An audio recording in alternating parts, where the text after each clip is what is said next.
నీకు బతకాలనుందా? అమ్మ నా బతకాలనుందమ్మా. వాళ్ళకు నాకేం సంబంధం లేదమ్మా. నువ్వు కారు ఓనర్వా డ్రైవర్వా? నేను కిరాయి ఇచ్చిన, నేనే ఓనర్. అన్నా నేను చెప్పినట్టు చేస్తే నీ పానాలు మిగులుతాయి, లేదంటే నీ కూడా అదే గతి పడుతుంది. ఇప్పుడు నువ్వేం చేయాలంటే ఆ ముగ్గురి శవాలను ఒక్క కాడేసి ఒంటు పెట్టి తలగబెట్టాలి. తరువాత ఆ బూడిదంతా ఎక్కడైనా వారవేయాలి. ఇదంతా నేను సెల్ ఫోన్లో రికార్డ్ చేస్తా. ఒక 6 నెలలు ఎక్కడ తెలియకుండా సపరేట్ ఉండాలి. ఏదన్నా తేడా చేసినవే అనుకో, ఆ వీడియో స్టేషన్లో చూపిస్తా. నీతో పాటు మేమందరం జైలుకోతాం. మేము దేనికైనా తెగించినాం.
అన్నా ఈ వీడియో సేఫ్గా మా దగ్గర పెట్టుకుంటాం.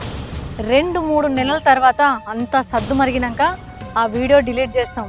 ఆ తర్వాత నువ్వు హ్యాపీగా ఉండొచ్చు. పోలీసులకు నువ్వు ఇప్పుడు ఏం చెప్పుకుంటావో నీ ఇష్టం.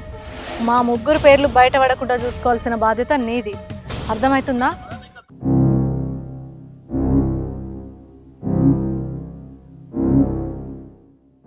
నువ్వు ఇప్పుడు తోక జాడితే ఆ వీడియో అందరికీ చూపిస్తాం. అందుకోసమే మా సేఫ్ సైడ్లో వీడియో తీసుకున్నాం.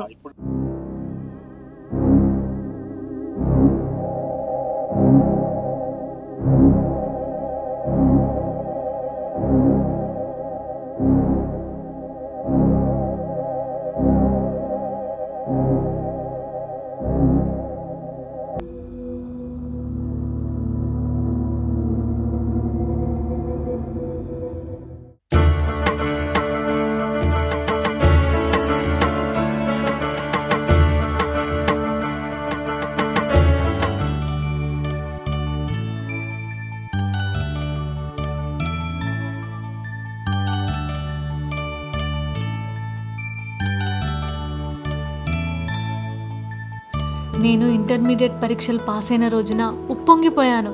ఎందుకంటే మాది ఒక చిన్న పల్లెటూరు. రోజు మా ఊరి పక్కన ఉన్న పట్టణంలోకి వెళ్ళి కాలేజీకి పోయి మా వాళ్ళంతా చదువుకునే వాళ్ళం. నేను కష్టపడి ఇంటర్మీడియట్ పాస్ అయినా. ఎంసెట్ పరీక్షకు చదవాలని నా ఆశయం. ఇంట్లో నన్ను ఏ కోచింగ్కు పంపే పరిస్థితులు లేదు. మా స్నేహితుల దగ్గర నుండి ఎంసెట్కు సంబంధించిన పుస్తకాలు తెచ్చుకొని చదువుకునేదాన్ని. దాన్ని మెడిసిన్లో సీటు కోసం నా ప్రయత్నం. మా ఇంట్లో వాళ్ళకు నన్ను మెడిసిన్ చదివించేంత స్తోమత లేదు. కానీ మెరిట్లో నాకు మెడిసిన్లో సీటు వస్తే ఎవరో ఒకరు నన్ను ఆదుకుంటారనే నా నమ్మకం.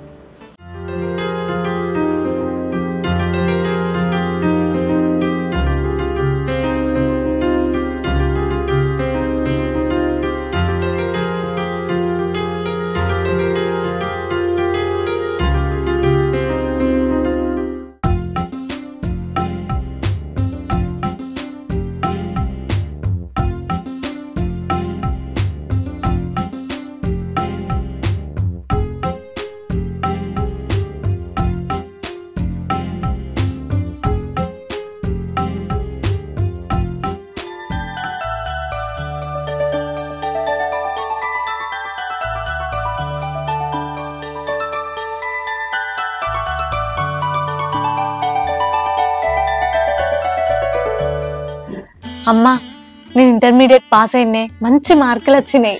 ఓ నా బిడ్డ, సంతోషం. అమ్మా, మరి ఏం చేద్దామే? డాక్టర్ కోర్స్కు కోచింగ్ అన్నానే. డాక్టర్ చదవాలంటే ఎంత ఖర్చు అయిద్దో ఏమో, మనతో అవుతుందా అని. చానే అవుతుంది. నాకు కూడా కరెక్ట్ తెలియదు కానీ లక్షలలోనే అవుతుంది. అన్నని అడిగితే తెలుస్తుంది. వామ్మో, లక్షలా అని మన దగ్గర ఎక్కడున్నాయి? వాడేమో నౌకర్లో చేరి 6 నెలలే అయింది. సరే ఆలోచిద్దాం. నువ్వైతే మంచిగా చదువుకొని సీటు సంపాదించుకో బిడ్డ. ఏదో ఒకటి చేద్దాం. నా బిడ్డ డాక్టర్ చదవాలి, ఇదంతే. సరే ఇంట్లోకి పో బిడ్డ.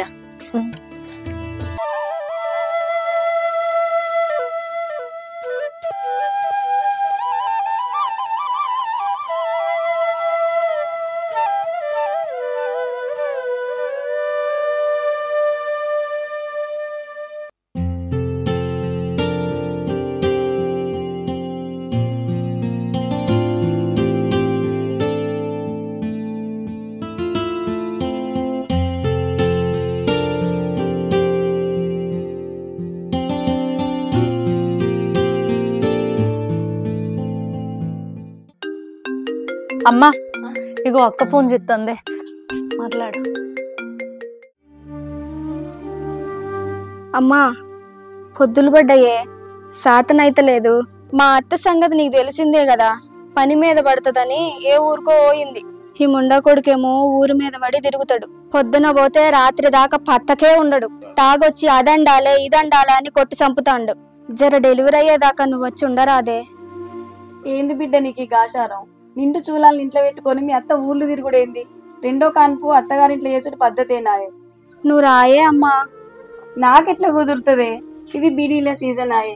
కొన్ని పైసలు కూడబెడితేనే కదా రేపు నీకు పిల్లగాడో పుడితే గొలుసో ఉంగరమో వేయించాలి కాదే. లేకుంటే మీ అత్త ఊకుంటుందా? మరి ఎట్లనే? నేనేం చేయాలని చెప్పు మరి. పోనీ చెల్లెని పంపే, కొన్ని రోజులు ఉంటుంది. పరీక్షలు అయిపోయినాయి కదా, ఇంట్లోనే ఉంటుంది కదా. ఏ గదేం చేస్తుంది చిన్నపిల్ల? కాన్పు దాంతో అయితే అదే అయినా అది డాక్టర్ చదువుకోవాలి. నా సావు నేను సత్తది. మీరు మంచిగా దావత్తులు చేసుకోండి, డాక్టర్లు చదువుకోండి. ఇక నా దినాలు నడొచ్చి చూసుకోండి.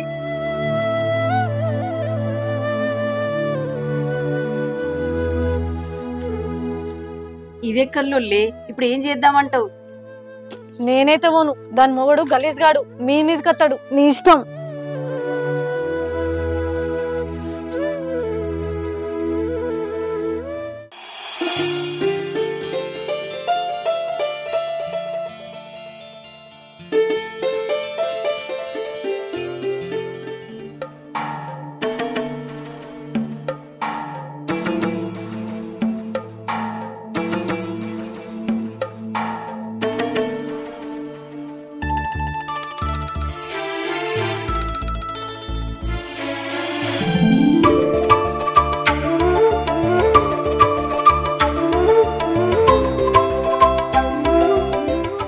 చిన్నమానే ఆరోగ్యం ఎట్లుంది? ఇంట్లో అత్తమ్మ బావ లేడానే? మా అత్త పని మీద పడుతుంది, ఊరికింది. పొద్దులు పడ్డ నిన్నిడిచిపెట్టి ఆమె ఊర్లు తిరగచ్చుడేందే?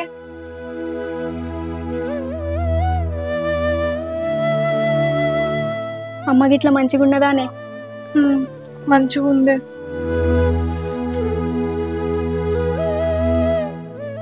నా తాగుబోతు మొగుడు ఎటో ఊరి మీద పడి తిరుగుతాడు.